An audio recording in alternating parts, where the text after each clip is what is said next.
In 1929, the world economy collapsed. In 2008, millions lost everything in a matter of days. And in 2020, the entire planet just stopped. Now, I want you to look around, because the warning signs, they're flashing red across global markets all over again. But let me make something absolutely clear right out of the gate for this explainer. What we're facing in 2026 is an entirely different beast. We're not just looking at a standard financial correction here. No, we're staring down the barrel of an unprecedented convergence of threats. I need you to listen closely today. We're going to break down exactly what's happening, why this crisis might go way beyond just money, and most importantly, how you can survive it. Welcome to The Explainer. Let's dive in. Here's our roadmap for today. First, we'll look at the 2026 perfect storm. Then, the global debt bomb. After that, we'll cover AI and job uncertainty, followed by global dominoes and bubbles. Then, we'll zoom in on India's position, and finally, the most important part, how to prepare now. When we look back at history, every major economic crisis usually had one singular trigger, right? In 1929, it was a stock market bubble. In 2008, a massive housing collapse. In 2020, a sudden global pandemic. But 2026, it's uniquely dangerous. It's not just one trigger, it's a convergence. We're talking about a historic debt crisis, massive AI disruption, sticky inflation, geopolitical conflicts, and market bubbles, all colliding at the exact same moment. The literal definition of a perfect storm. Section 1, the 2026 perfect storm, a crisis of confidence. To really understand this storm, you've got to understand the true engine of the machine. It's a total myth that governments truly control economies. The undeniable raw fuel of the modern financial system is human confidence. Now, economists, they love to define a technical recession with this rigid formula. 2 consecutive quarters of negative GDP growth. Sounds incredibly sterile, doesn't it? But a real-life recession, that's all about raw human impact. Look, people spend money because they believe tomorrow will be better. Businesses hire workers because they expect growth. Banks hand out loans because they trust they'll be paid back. The very second that confidence breaks, that sterile formula becomes a harsh reality. Stress, fear, and uncertainty for ordinary people. When confidence shatters, the whole house of cards starts collapsing. Which brings us to Section 2, the global debt bomb. During the COVID-19 pandemic in 2020, governments panicked. They printed trillions of dollars to save the economy at literally any cost. Well, guess what? That bill has finally arrived. Just look at the sheer gravity of America's debt crisis. The U.S. national debt has crossed historic, frankly unthinkable levels. The government is now spending enormous chunks of its revenue just paying the interest on that debt. And when you're drowning in interest payments, you've got way less money for actual development, infrastructure, and the core services that keep a nation strong. What does that do? It forces even more borrowing, placing crushing pressure on the entire financial system. The foundation is literally being eaten away from the inside out. Consider this stark reality. Imagine using one credit card to pay off another credit card.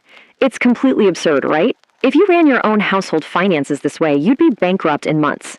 Yet this is exactly how top economists are describing the global debt system today. The whole thing depends entirely on the trust of investors. If that trust vanishes, borrowing becomes incredibly expensive, and that is the exact spark that triggers a global panic. Section 3, AI and job uncertainty, the fear economy. Because debt isn't the only pressure point we're dealing with. For the entirety of human history, machines have primarily replaced physical, manual labor. But today, right now, for the very first time, machines are replacing mental labor. AI is already writing articles, creating complex designs, editing videos, coding entire blocks of software, and answering thousands of customer support calls all at the exact same time. Corporate boardrooms absolutely love this because it ruthlessly slashes costs. But for the everyday worker, it is terrifying. There's this brutal, undeniable contrast between a corporation celebrating record profit margins and a seasoned professional fearing for their livelihood because a machine can now do in seconds what they spent years mastering. So we're faced with this massive, heavy question. Will AI create more jobs than it destroys? I'm going to give it to you straight. Nobody truly knows yet. And that lack of an answer, that is exactly what fuels the fear economy. Think about it. When millions of people fear losing their jobs, their behavior changes overnight. They spend a lot less, they hoard cash, they completely avoid risks. And when millions of people pull back at the exact same time, economic growth simply stalls out. The uncertainty itself creates the instability. Moving on to Section 4, global dominoes and bubbles. Modern economies are isolated islands. They're a deeply interconnected web. When panic starts in one corner of the globe, it rapidly accelerates, spreading across the map like a sequence of falling dominoes. Look at China, historically the world's factory and a massive engine of growth. Right now, they're battling a severe real estate crisis, massive youth unemployment, and remarkably weak exports.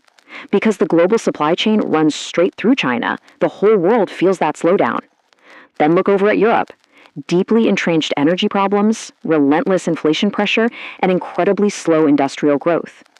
Add to this the overarching global tensions, the ongoing Russia-Ukraine conflict affecting oil, food supply, and trade routes, alongside Middle East tensions and the US-China rivalry over Taiwan. Markets can survive bad news, but markets absolutely despise this level of uncertainty, because fear spreads incredibly fast. And while the real economy struggles, the stock market seems to be living in an alternate reality. Let's look back to the year 2000. We had the internet bubble. The battle cry back then was, the internet will change everything, fueled by extreme optimism and easy money. Now, they were actually right about the internet, but the market still crashed. Why? Because the hype grew way faster than reality. Fast forward to the 2026 AI bubble.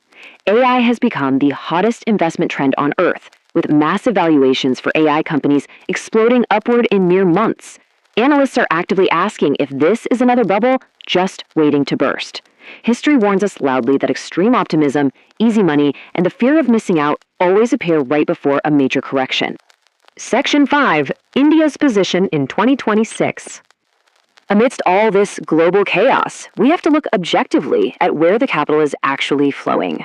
While much of the world is facing decay and stagnation, India stands out as a unique macroeconomic bright spot.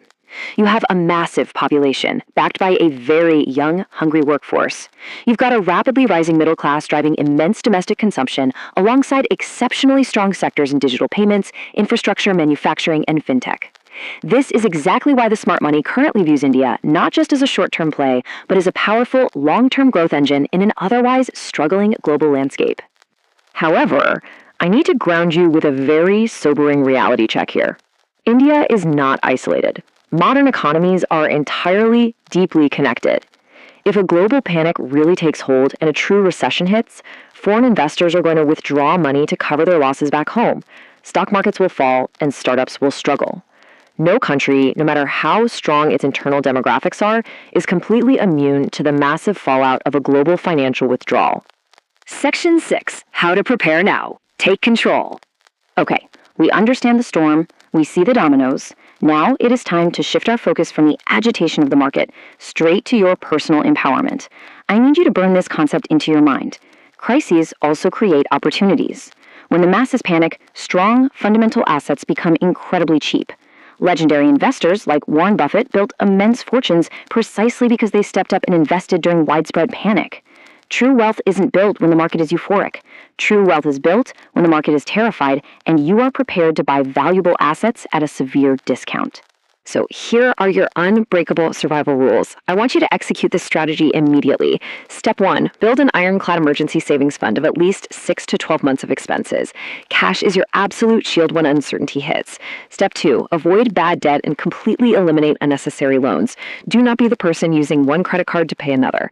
Step 3, in the face of the AI revolution, you have to learn future skills. Machines can code and they can write, but leadership, creativity, human communication, and high-level strategy, those will remain incredibly valuable. Bulletproof your career. And step 4, think long-term. Most people are going to panic during a crash, but historically, without fail, markets eventually recover. Position yourself to ride that recovery.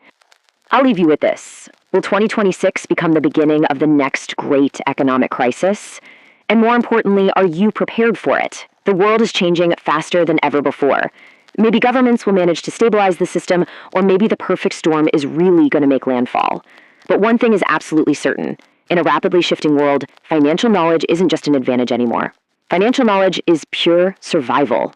Take action today. This has been The Explainer. Stay focused, stay prepared, and I'll see you next time.